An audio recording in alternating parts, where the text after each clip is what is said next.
Are you one of the millions of people who have one of these? And are you also in that very small group of people who have had this happen? If you are, I'm sorry. Man, it really does happen. Anyhow, it is what it is. So not only do I need to clean this and get it all nice and new again, I'm going to show you today how easy it is to take apart your Roomba and get it back on your floor and cleaning better than ever. Let's get to it. All right, welcome back. Here we are on my workbench. Not really, I can't lie to you. This is our kitchen island. But anyhow, as you can see, here is our Roomba completely disassembled. I would have loved to have taken the time to video how this comes apart to show you how easy it is and what pieces there are. But if you can recall from the introduction, that really just was not an option given the fate that it suffered. So here we are. It's completely disassembled, but that's okay. It's going to go back together in the exact opposite order that it comes apart. You really can't screw this up. But before we get to putting it back together, let's go over what the pieces are. So you've got wheel assemblies, is what drives it. Here's a right side, and here's a left side. This is the sweeper motor that these little attachments fit onto. Supposedly gets in the corners and all that good stuff. Here's your cover. Goes on, protects all the precious cargo. Here's your hopper. This is what collects all the dust and dirt. Let's talk real quick about cleaning and maintenance. Cleaning these things on a regular basis, and it's not difficult, I promise, is going to improve the performance just immeasurably. You're going to be just amazed at how much better these things clean when you clean them. I think there's 4 different areas that need to be cleaned on a fairly regular basis. First is your hopper. As you notice right here, I don't know how well you can see that, there's a 6-panel screen there, so air comes in, collects, and all of your dirt, dust, dog hair, wife hair, it all builds up right here. So there's one piece that needs to be cleaned. Here, I think, is the most important piece that you need to pay attention to when cleaning your vacuum. Any vacuum, whether it be automated or your traditional vacuums, are your filters. Take these things out, inspect them. If they're just mildly dirty, clean them. If they're terribly dirty and beat up and chewed up, replace them. You can get a hold of iRobot and you can buy replacements. So this filter right here, we're just going to put it right in. That goes in there. So this filters all of the air coming into your hopper. Now I think the next 2 pieces that need to be cleaned, one is this area right here. This is again where your brush lives. And these are little rubber arms. As they wear on here, it starts to heat up. Some of this rubber starts to build up and gunk, and it gets real nasty.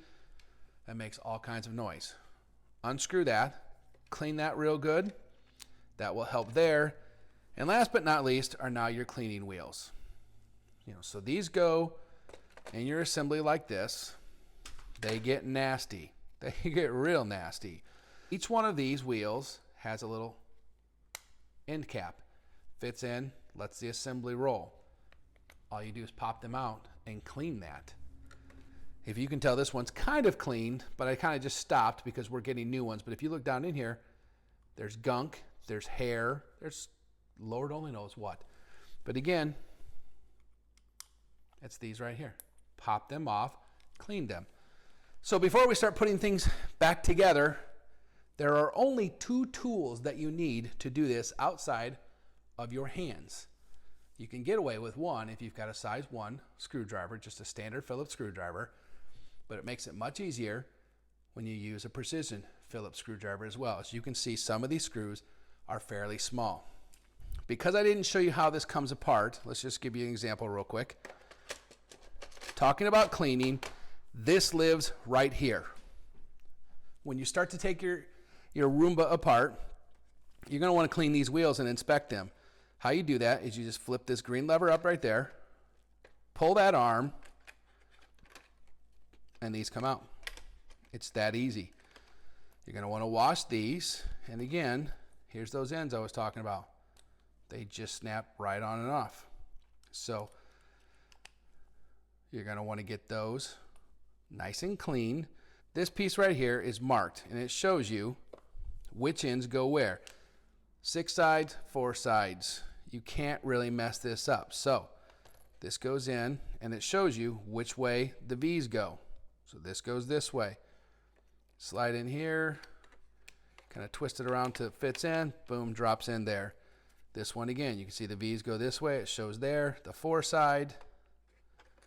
You repeat the same process. This one's obviously a little more difficult just because it's got the other end. Put it in, snap that down, voila, it's clean, ready to go. So let's get to assembling. So I'm going to start here with the little sweeper arm motor. Just 2 screws. This process really, taking it apart, cleaning it, and putting it back together, probably isn't more than about 20 minutes total. So now we're going to take the right wheel. It drops in. It also has 2 screws.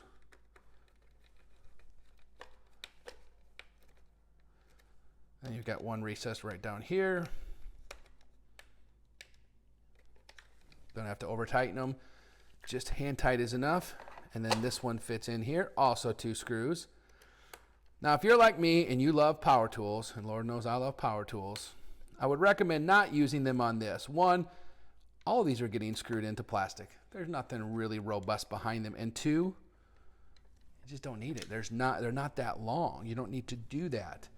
So here's our new battery. We're just going to go ahead and put that right in. If you notice, it fits right down these grooves, snaps in, done. Here's your cleaning carriage. It drops right in. It has 4 hole screws to do. There aren't even enough screws in here to get a hand cramp. So inspect it, clean it regularly. You're going to be much happier.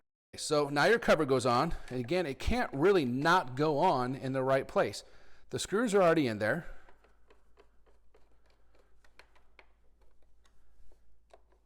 You've got a total of 5.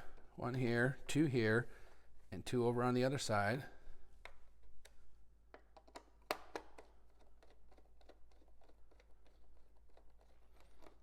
So you get this all screwed in. Now again, you know, if you've got that apart, you know, add another minute or 2, and that's just taking your time doing it. And we're down almost to the final screw. It really is that simple.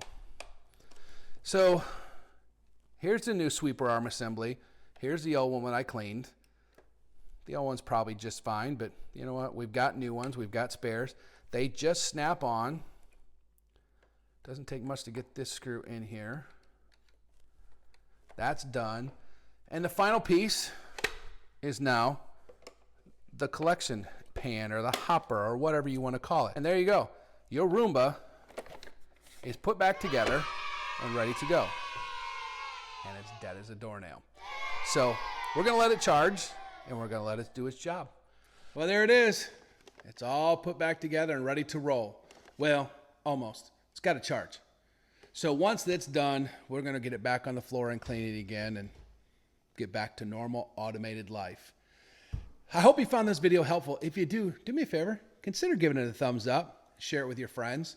If you like this channel and you like what I do on it, it's just me doing what I do, fixing things, breaking things, trying new things, whatever it might be. Do me a favor, consider subscribing. And if you do subscribe, hit that notification bell so when future videos come out, you'll be updated right away. So we're going to get this thing on the charger, and I'll catch you next time. Have a great day.